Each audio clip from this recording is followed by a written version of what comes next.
Welcome to Darktales, where the shadows whisper and the unknown lurks just beyond the light. Here, we bring chilling stories to life, drawing you into the eerie and unsettling world of the supernatural. From haunted places to spine-tingling mysteries, every tale is designed to send shivers down your spine. Prepare yourself to step into the dark, and remember, the scariest stories are often the ones that feel real. Story 1. The Waiting Room. I don't know why I decided to explore the abandoned hospital that night. Maybe it was the thrill of it, the promise of something eerie lurking in the darkness. The building had been shut down for years, a relic of forgotten days. Graffiti-covered walls and broken windows warned others to stay away, but that only intrigued me more. The air was cold inside, thick with dust and decay. My flashlight beam cut through the dark, illuminating rusty gurneys, shattered glass, and yellowed medical charts scattered on the floor. I snapped a few photos, more for proof than anything else. After all, no one would believe I was brave enough to enter St. Vincent's alone. As I walked deeper into the hospital, I found myself in what used to be the waiting room. Rows of chairs, still intact but covered in grime, faced an empty reception desk. The atmosphere was off. There was a strange tension, like the room was holding its breath, waiting for something. My flashlight flickered slightly, and that's when I noticed them. People. They sat in the chairs, just like they were waiting for their appointments. But these weren't regular people. Their skin was pale, almost translucent, their eyes vacant and glassy. Each wore hospital gowns, the kind you'd see patients in. I blinked, and they were gone. I swallowed, my throat dry, and backed out of the room. My mind raced, trying to convince myself it was a trick of the light or my imagination playing games. But as I turned to leave, I heard it. The sound of soft shuffling footsteps. I whipped around, expecting to see one of those figures behind me. But the hallway was empty. My heart pounded in my chest, my hands shaking as I gripped my flashlight tighter. The waiting room was silent again, but I knew something wasn't right. The shadows seemed to stretch, growing darker, longer. I could feel eyes on me, though no one was there. Then I heard it. Murmurs. Quiet at first, like the buzzing of a faraway conversation. But it grew louder, more distinct. I could hear my name being whispered, over and over again from different corners of the room. Panic clawed at my chest, and I sprinted toward the exit. I didn't make it far before I stopped dead in my tracks. The waiting room was behind me, but the murmurs followed, growing louder with each step. I could feel them now, those glassy-eyed figures watching me, waiting for something. Just when I thought I had escaped, a cold hand gripped my shoulder. I screamed, spinning around to find myself face to face with nothing. The room was empty. The figures were gone. But the feeling of being watched remained. I bolted out of the hospital, not daring to look back, my breath coming in ragged gasps. That night, I tried to forget what I saw, telling myself it was just my mind playing tricks on me. But then, I looked at the photos on my camera. The waiting room, once empty, was filled with those same people, staring at me through the lens. And in the very last photo, standing directly behind me, was a shadowy figure I hadn't seen before. Its eyes hollow, its hand reaching for my shoulder. Story 2. The Lighthouse Keeper's Secret. I've always loved the sea. There's something about the sound of waves crashing against the shore that calms me, even on the stormiest of nights. That's why, when I heard about the old lighthouse on the cliffs, I couldn't resist. It had been abandoned for decades, they said. The last keeper vanished without a trace, leaving behind only his journal filled with cryptic ramblings. The locals warned me not to go. It's cursed, they said. The light still comes on, even though no one's there to turn it. But I didn't believe in curses, and besides, I was fascinated by the idea of unraveling the mystery. I arrived just before sunset, the sky painted in deep reds and oranges.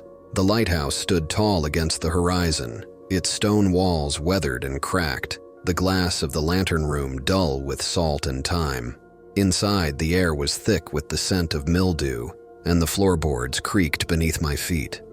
I climbed the narrow staircase, feeling the temperature drop with every step.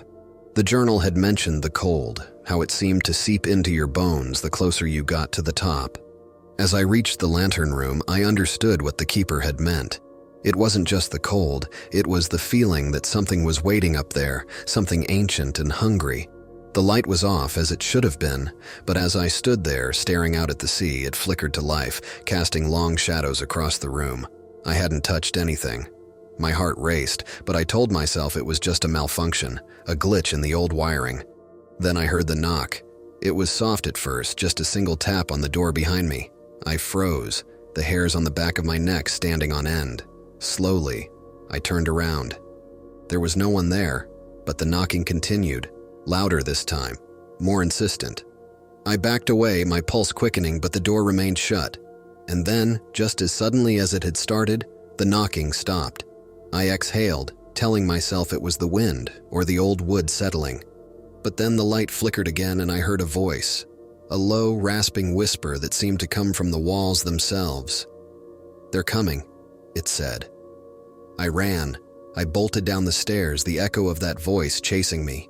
As I reached the bottom, I heard it again, louder this time, closer. "They're coming." I burst through the door, gasping for breath, and looked back at the lighthouse. The light was on, shining bright across the sea, but the door remained closed. I don't know what I saw that night, but I haven't been back since.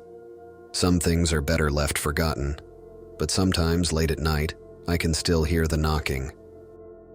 Story 3. The School That Never Closed.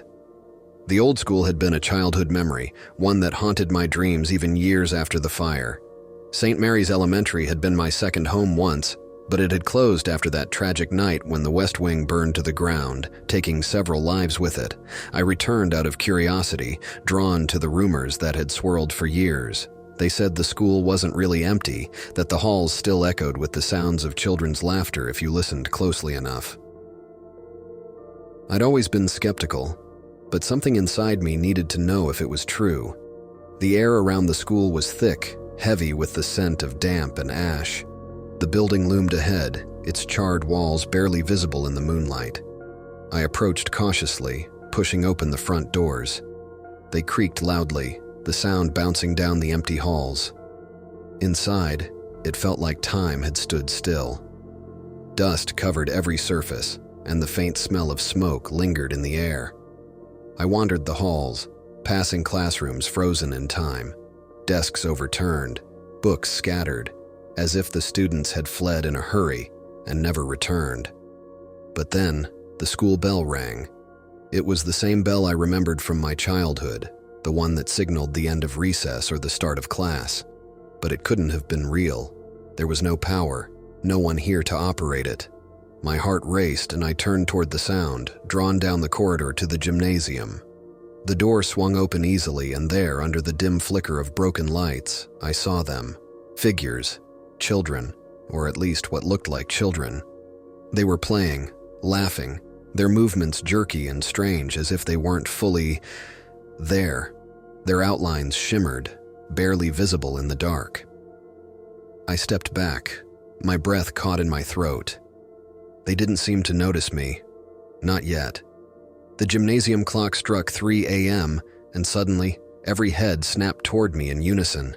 Their eyes glowed in the dim light, and their laughter stopped abruptly, replaced by a low, eerie hum that sent chills down my spine. I turned to run, but the doors slammed shut behind me. I pounded on them, screaming, but no sound seemed to escape my throat. The figures advanced slowly, their eyes never leaving mine, and then, just before they reached me, everything went black. When I woke up, I was outside the school, but something was different. I looked down and saw that my hands weren't my own. They were small, childlike. I was one of them now. Thank you for joining us in the dark corners of Dark Tales. If tonight's stories left you looking over your shoulder, be sure to hit the like button and subscribe for more unsettling journeys into the unknown. Don't forget to ring the bell so you never miss a story that might just keep you up at night. Until next time, sleep with one eye open.